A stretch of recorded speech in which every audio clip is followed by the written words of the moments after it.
క్రీస్తునాథుని యందు మిక్కిలిగా ప్రేమింపబడుతున్నటువంటి దైవజనులారా, క్రీస్తు ప్రభునకు ఆరంభము నుంచి అంత్యము వరకు సైతాను శోధనలే మనం ధ్యానం చేస్తూ ఉన్నాం. ఈ సిలువ యాత్రలో యేసయ్యకు సిలువను మోయు విధానంలో సైతానుడు ఎంతగా శోధించాడు. ప్రార్థన చేసుకుందాం.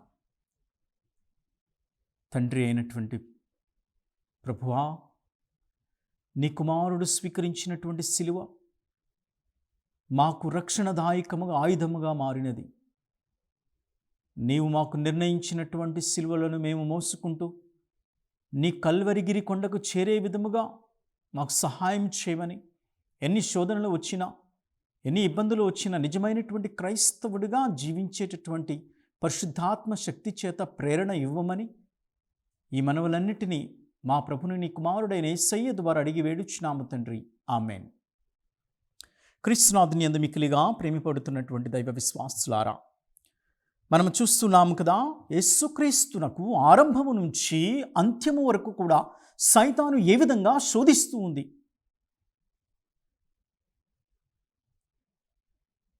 ఆయన సైతానుచే శోధింపబడుటకై ఆత్మచేత ఎడారికి పంపబడెను.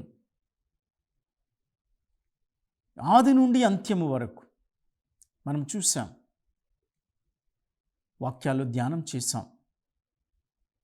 సతానుడు అంటుంది, నీవు దేవుని కుమారుడు అయినచో ఈ రాళ్లను రొట్టెలుగా మార్చు, నీ దేవుని కుమారుడు అయినచో ఈ శిఖరము నుంచి క్రిందకు దూకుము, నీకు ఇవన్నీ కూడా నీకు ఇచ్చేస్తాను, నాకు సాష్టాంగ నమస్కారం చేయి. అలాగే శిలువ మీద విరలాడుతున్నటువంటి యేసయ్యను సాతానుడు జనులో దూషిస్తూ, నీవు దేవుని కుమారుడు అయితో శిలువ మీద నుండి క్రిందకు దూకుము, నిన్ను నీవుగా దైవ కుమారుడుగా నీవు నిరూపించుకో అనేటటువంటి శోధనలు వచ్చాయి. దానికి తగ్గట్టుగానే యేసుక్రీస్తు ఆత్మచేత ప్రేరేపింపబడుతూ ఎన్నో కష్టాలు వచ్చినా, ఆ బాధలు వచ్చినా ఆయన తండ్రికి విధేయత, గొప్ప తిరుగులేని విధేయత ఇచ్చినటువంటి వైన్యాన్ని మనం ధ్యానం చేశాం. బైబిల్ గ్రంథంలో తిలకిస్తూ ఉంటాం మనందరం కూడా. అటువంటి గొప్ప వినయ విధేయత మనం యేసయ్య నుంచి నేర్చుకోవాలి మన నిత్య జీవితంలో. సాతానుడికి యేసు దైవకుమారుడను నిరూపించవలసినటువంటి అవసరం లేదు. ఎందుకంటే దేవుడే పలుమారులు, పలు చోట్ల, పలు విధాలుగా, పలు వ్యక్తుల చేత ఈయన నా ప్రియ కుమారుడు, ఈయనను గురించి ఆనందించుచున్నాను, ఈయన నా ప్రియ కుమారుడు, ఇతను ఆలకించండి. ఈ శిశువు మహోన్నతుడై దేవుని కుమారుడిగా పిలువబడుతూ ఉంటాడు. అలాగే సమరయ స్త్రీ కూడా ఆ మెస్సయ్యవు నీవే అని ఒప్పుకుంది. అలాగే బెతానియా గ్రామంలో మనం చూసినట్లయితే అక్కడ కూడా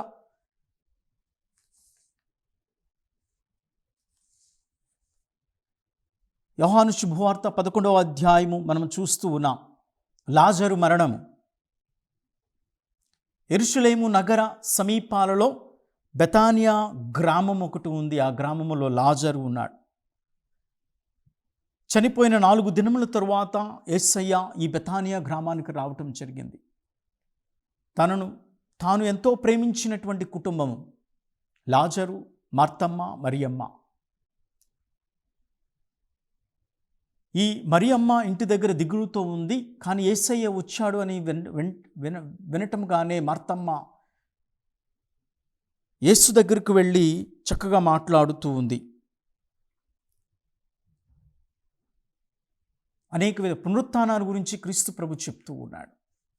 అక్కడ కూడా మనం చూస్తే యోహాను శుభవార్త 11వ అధ్యాయము 27వ వచనాన్ని మనం చూస్తూ ఉన్నాం. ఆ జీవము పునరుత్థానం గురించి చెప్పినప్పుడు మార్తమ్మ కూడా ఇక్కడ చక్కగా అదే తండ్రి దేవుడు ఇచ్చినటువంటి విధానాన్ని పలుకుతూ ఉంది. వాక్యాన్ని చదువుకుందాం. ఆమె అనగా మార్తమ్మ, అవును ప్రభు, లోకమున అవతరింపనున్న దేవుని కుమారుడువగు క్రీస్తువు నీవేనని విశ్వసిస్తూ ఉన్నాను. దేవుడే పలు చోట్ల, పలు వ్యక్తుల చోట, పలు సందర్భాల్లో, పలు సమయంలో ఆయనయే ఈయన దేవుని కుమారుడు అని చెప్తూ ఉన్నప్పుడు ఇంకా సాతానుడు వచ్చి నువ్వు దేవుని కుమారుడు అయినచో ఈ రాళ్లను రొట్టెలుగా మార్చు, నువ్వు దేవుని కుమారుడు అయినచో ఈ శిఖరముని మీద నుండి దూకుము, అలాగే నీకు పదవి అనేకమైనటువంటి వస్తు వాంఛ ఉంటే నాకు సాష్టాంగ నమస్కారం చేయి, నీకు ఇస్తా, అన్ని శోధనలు. అలాగే శిలువ మీద వేలాడుతున్నటువంటి సమయంలో కూడా సాతానుడు ప్రజల్లోకి చుచ్చుకుని పోయి ఇదిగో నీ దేవుని కుమారుడు అయినచో శిలువ మీద నుండి కిందకు దిగి దేవుని కుమారుడుగా నిరూపించుకో. అసలు సైతానుడు దేవుని కుమారుడుగా నిరూపించుకోవాల్సుకున్నటువంటి అవసరం ఏముంది? మన మార్తమ్మ మనం చూస్తున్న లాజరు తన సహోదరుడు చనిపోయినప్పుడు యేసుక్రీస్తు కొద్ది తడవు మాట్లాడిన తరువాత చివరికి ఆవిడే ఆ తల్లి యేసుక్రీస్తుతో చెప్తూ ఉంది, ఈ లోకమును అవతరింపనున్న దేవుని కుమారుడవు క్రీస్తువు నీవేనని విశ్వసిస్తూ ఉన్నాను, ఇంకేం కావాలి?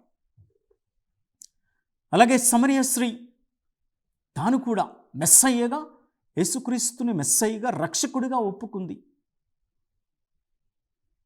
అలాగే మనం చూస్తూ ఉన్నాం యేసుక్రీస్తు మరలా తన శిష్యులను కూడా అడుగుతూ ఉన్నాడు.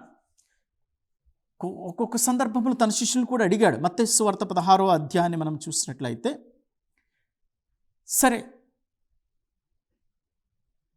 నన్ను గురించి ప్రజలు ఏమనుకుంటున్నారో ఒకసారి చెప్పండి అన్నప్పుడు ఇంకా వీళ్ళందరూ కూడా తాను దైవ కుమారుడని తెలుసుకోవటానికి యేసుక్రీస్తు కూడా నన్ను దైవ కుమారుడుగా ఈ ప్రజలు పరిగణించారా లేదా అని తెలుసుకోవటానికి. ఎందుకంటే ఆయన ఒక ప్రవక్తగా కాదు, ఒక అద్భుతాల గారడీ వాడు చేసేటటువంటి వాడుగా కాదు ప్రజలు చూసేది. యేసుక్రీస్తు చెప్తూ ఉన్నటువంటి విధంగా శిష్యులతో అంటున్నాడు, ప్రజలు ఏమనుకుంటున్నారు చెప్పండి అన్నప్పుడు వాళ్ళందరూ కూడా సమాధానాలు ఇచ్చారు వివిధాలుగా. ఒకడు ఒక ప్రవక్త, నీవు ప్రవక్తగా చెప్పుకుంటూ ఉన్నారు, ఒకడు కారుడిగా చెప్పుకుంటూ ఉన్నారు. అంటే ఇక్కడ యేసుక్రీస్తు అనుకుంటున్నాడు, ఈ ప్రజలు కానీ నన్ను సరిగ్గా అర్థం చేసుకోలేకపోతే దైవ కార్యాన్ని నేను ఏ విధంగా కొనసాగించాలి, నన్ను దేవుని కుమారుడిగా వాళ్ళు ఒప్పుకోవాలి. ఎందుకంటే పలు చోట్ల పలు విధాలుగా పలు వ్యక్తులు యేసుక్రీస్తును దైవ కుమారుడిగా ఒప్పుకున్నారు. చాలామంది, ముఖ్యంగా పాపాత్ములు కూడా, యేసుక్రీస్తు జీవించినటువంటి సమయంలో ఉన్నటువంటి వ్యక్తులందరూ కూడా. అలాగే కొంతమంది నువ్వు ఎలీషా, లేకపోతే బప్తిస్మ యోహాను ఆత్మ మరలా తిరిగి వచ్చింది, లేకపోతే ఇర్మియా లేక ఒక ప్రవక్తగా అనుకుంటూ ఉన్నారు అని సమాధానం ఇచ్చి, ఇది ప్రజలందరూ కూడా అనుకునేటటువంటిది. సరే, ప్రజల గురించి వదిలేయండి. శిష్యులుగా మీరు నాతో ఇన్ని సంవత్సరాలు నాతో ఉన్నారు, నేను చేసినటువంటి అద్భుత కార్యాలను చూశారు, నేను చెప్పినటువంటి పరలోకపు రాజ్యపు ఉపమానాలను మీరు విన్నారు, గుడ్డి వారికి చూపునిచ్చాను, కుంటివారికి నడకని ఇచ్చాను, చనిపోయినటువంటి వారిని జీవంతో లేపాను కదా, ఇప్పుడు మీరు చెప్పండి మీరు ఏమనుకుంటున్నారు అన్నప్పుడు మత్తయి సువార్త 16వ అధ్యాయంలో 16వ వచనంలో మనం చూస్తూ ఉన్నాం. అక్కడ సిమోను పేతురు సమాధానం చెప్తూ ఉన్నాడు. ప్రియమైనటువంటి విశ్వాసులారా, వాక్యాన్ని చదువుకుందాం. అందుకు సిమోను పేతురు, నీవు సజీవుడకు దేవుని కుమారుడు అయిన క్రీస్తువు అని సమాధానం ఇచ్చాను. సజీవుడు అయినటువంటి దేవుని కుమారుడవు, ఇది అసలైనటువంటి విశ్వాసం. ఇంకా సాతానుడికి నిరూపించుకోవాల్సినటువంటి అవసరం ఏముంది యేసుక్రీస్తుకు శోధనలో? అందుచేత తాను దైవ కుమారుడని నిరూపించవలసినటువంటి అవసరం యేసుక్రీస్తుకు లేదు, తన తండ్రికే ఉంది. ఆయన అద్భుతాలు చూసినటువంటి వారు అందరూ కూడా ఈయన నిజంగా యేసుక్రీస్తువే. నాయీను గ్రామంలో కూడా అద్భుతము చేసి జీవము ఇచ్చినప్పుడు వారందరూ కూడా ఆశ్చర్యపోయారు. లాజరును కూడా మరణము నుంచి మరలా తిరిగి లేపినప్పుడు అందరూ కూడా ఆశ్చర్యపోయారు. వారి విశ్వాసాన్ని తగ్గట్టుగానే లాజరును మరలా బయటకు రమ్మన్నాడు. లోకమును అవతరింపనున్న క్రీస్తువు దైవ కుమారుడు నీవేనని నేను విశ్వసిస్తున్నానని మార్తమ్మ, ఇక్కడ పేతురు గారు సజీవుడు అయిన దేవుని కుమారుడు. అక్కడ సమరయ స్త్రీ మెస్సయ్యగా యేసుక్రీస్తుని గుర్తించారు. అనేక విధాలుగా యేసుక్రీస్తును గుర్తించారు ప్రియమైనటువంటి దేవుని విశ్వాసులారా. కనుక యేసు జీవితంలో ఆఖరి క్షణాల్లో కూడా సైతాను శోధనలు, సవాళ్ళు విసురుతూనే ఉంది, శోధిస్తూనే ఉంది క్రీస్తుని. శిలువ మీద వ్రేలాడుతూ 3 గంటల మహా ఆవేదనలో కూడా చాలా ఒత్తిడికి గురి అయ్యాడు.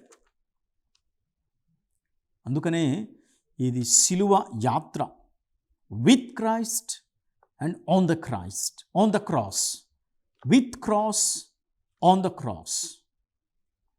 శిలువ యాత్ర, శిలువ మీద యేసుక్రీస్తు. శిలువ యాత్ర, శిలువ మీద యాత్ర. యేసుక్రీస్తు శిలువను మోయటం ఒక యాత్ర, శిలువ మీద ఉన్నప్పుడు ఇంకొక యాత్ర జరిగింది ఆయనకి. మహా అద్భుతమైనటువంటి గడియలు అవి.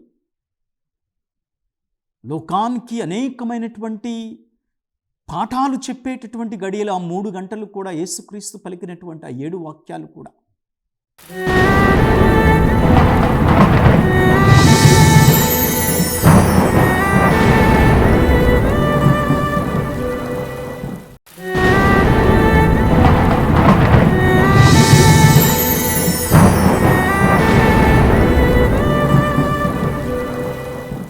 యేసుక్రీస్తు మన ముందుగా చెప్పినట్టుగా మంచి అవకాశం దొరికింది. నిన్ను నీవుగా దైవ కుమారుడిగా నిరూపించుకోవాలి అంటే మంచి అవకాశం. అందరూ కూడా అంటున్నారు. ఆ దొంగవాడు కూడా అదే మాటలు అంటున్నాడు.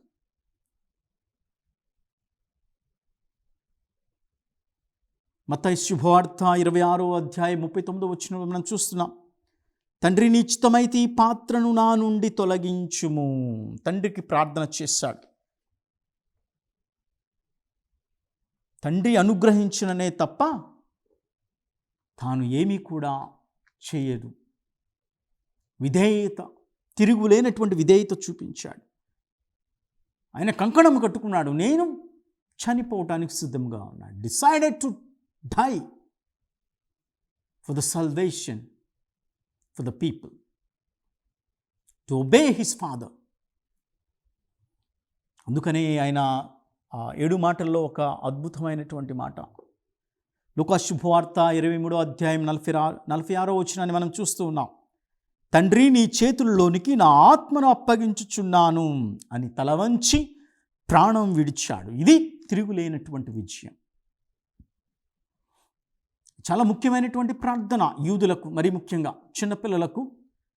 వాళ్ళు పడుకునే ముందు కూడా ఇదే ప్రార్థన వారి తల్లిదండ్రులతో చెప్పి పడుకుంటూ ఉంటారు ఎక్కువగా.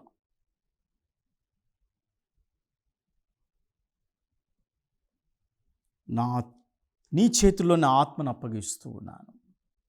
అదేవిధంగా ఒక విధేయత కలిగినటువంటి బాలుడుగా, విధేయత కలిగినటువంటి యవనస్తుడుగా, విధేయత కలిగినటువంటి ఒక బాధ్యత కలిగినటువంటి ప్రేషిత కార్యుడుగా యేసుక్రీస్తు తన కర్తవ్యాన్ని తూచా తప్పకుండా పాటిస్తూ తండ్రికి విధేయుడై ఉన్నాడు.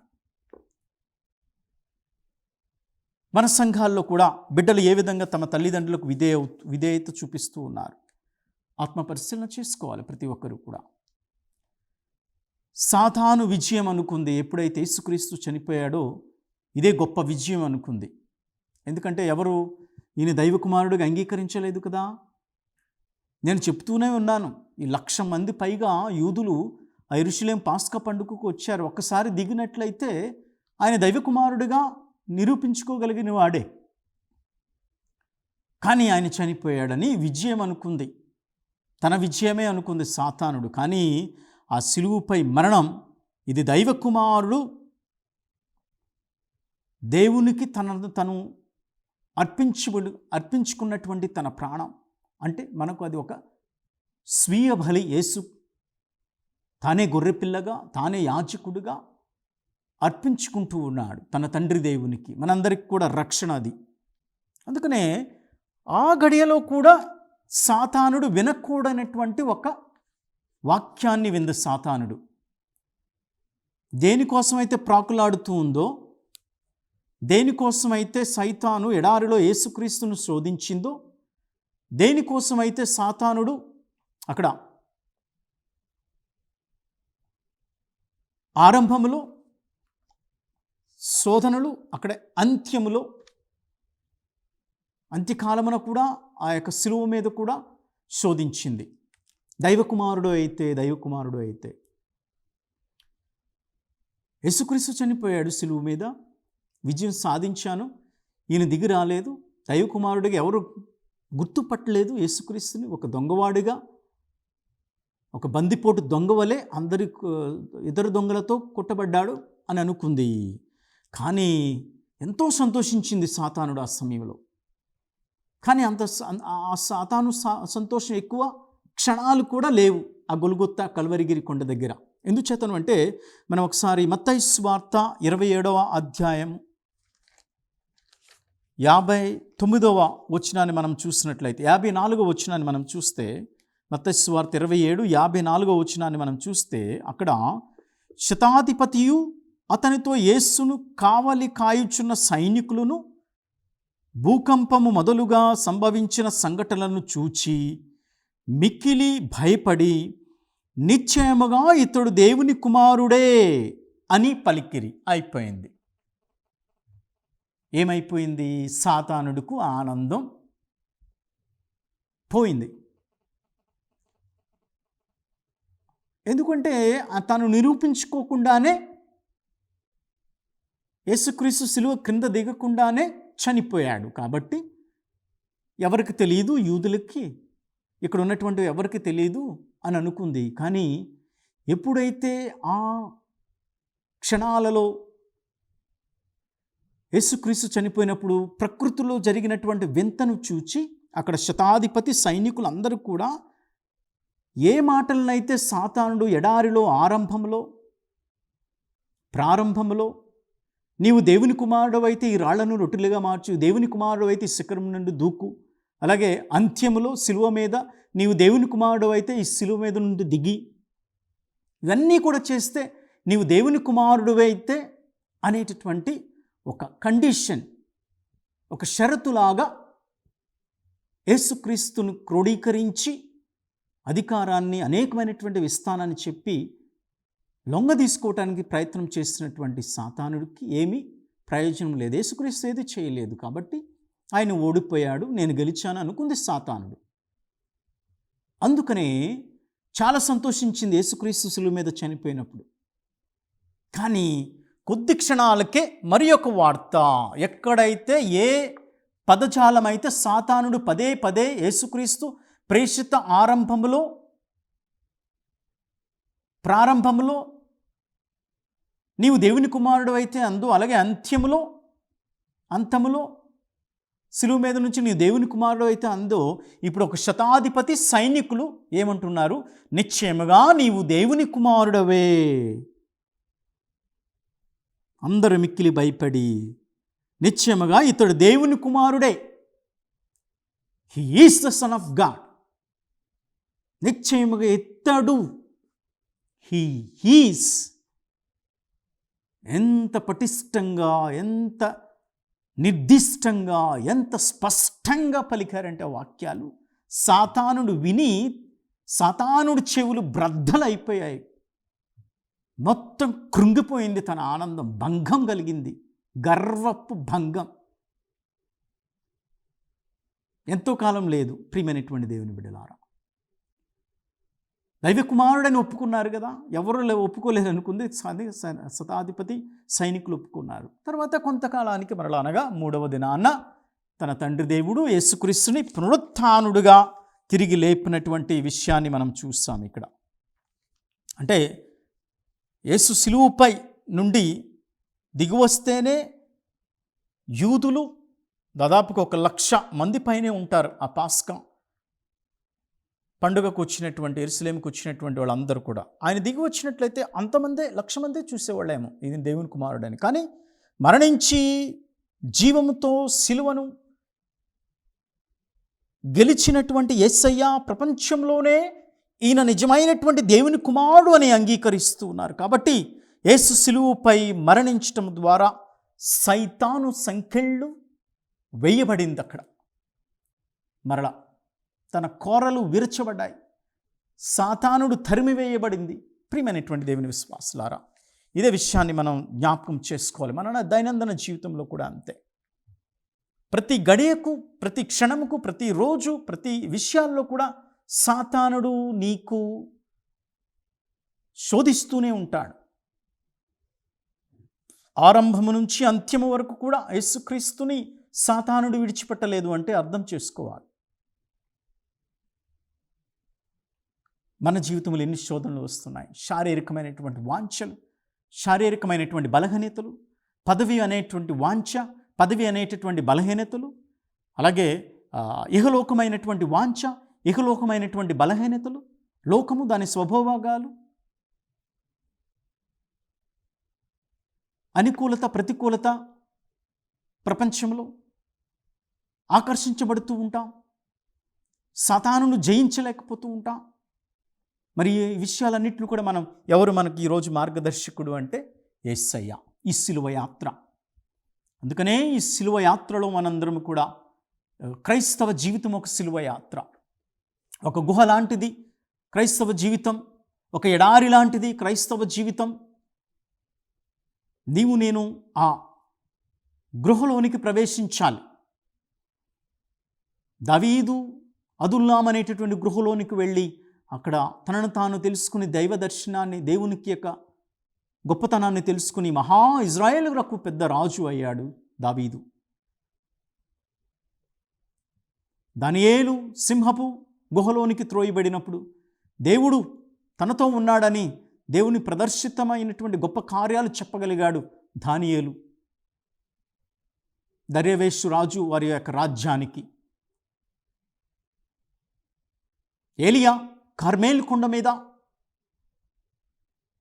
అలాగే ఒక గుహలోనికి వెళ్ళినప్పుడు భయపడి, దేవుడు తనకు తోడుగా ఉన్నాడు, నాకు నీవే మొర, నాకు నీవే దిక్కు అని ఏలియా విశ్వసించాడు. యోసేపు ఒంటరిగాడు అయినా సరే చక్కగా దేవుని మీద ఆధారపడి ఐగుప్తుకు ప్రధానమంత్రి అయ్యాడు. యాకోబు దారి తప్పినా మరలా హోరేబు రేవు దగ్గర దేవునితో కుస్తీ పడి దేవుని ఆశీర్వాదాలను స్వీకరించి మరలా యూదా సంతతికి అనగా ఆ 12 గోత్రాలకు జీవాన్ని పోశాడు యాకోబు. మన జీవితంలో కూడా అంతే. మనం యేసయ్య సిలువను ఆకట్టుకుని, యేసయ్య సిలువకు ఆకర్షింపబడి ఆయన దగ్గరకు వెళ్ళి ఆ వృక్షం కింద ప్రార్థన చేసినట్లయితే నీ కుటుంబము, అందరము, ప్రతి ఒక్కరము కూడా యేసయ్య దీవెనలను స్వీకరిస్తాం, శోధనలు జయిస్తూ ఉంటాం. ఈ వాక్యాన్ని వింటున్నటువంటి మిమ్ములను, మీ కుటుంబాలను ఆశీర్వదించాలని, దేవుని వాక్యాన్ని మన హృదయాలను పదిలపరుచుకుని మన హృదయాలను ప్రజ్వలింప చేయాలని, రాబోయేటటువంటి ఉత్థాన పండుగ సంసిద్ధంగా ఉండాలని ఈ యొక్క వాక్యంలో ధ్యానం చేసుకుందాం. వాక్యాన్ని వింటున్నటువంటి మిమ్ములను ఆశీర్వదించునుగాక. పిత, పుత్ర, పవిత్రాత్మ నామమున ఆమేన్.